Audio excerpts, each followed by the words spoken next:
আজকে সুদীপ এসছে আমাদের শপে। সুদীপ আমার অনেক পুরনো একজন কাস্টমার। আজকে এসছে এমএসআর একটা ল্যাপটপ পারচেস করার জন্য।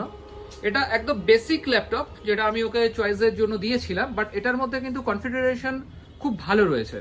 কি কি রয়েছে এতে রয়েছে i3 11 generation, 8 GB RAM, 512 SSD রয়েছে, ব্যাকলিট কিবোর্ড রয়েছে, এবং সবচেয়ে বড় কথা এর বিল্ড কিন্তু খুবই ভালো এবং কোয়ালিটি দেখতেই পাচ্ছেন, কোয়ালিটিটা যথেষ্ট ভালো স্ক্রিনে।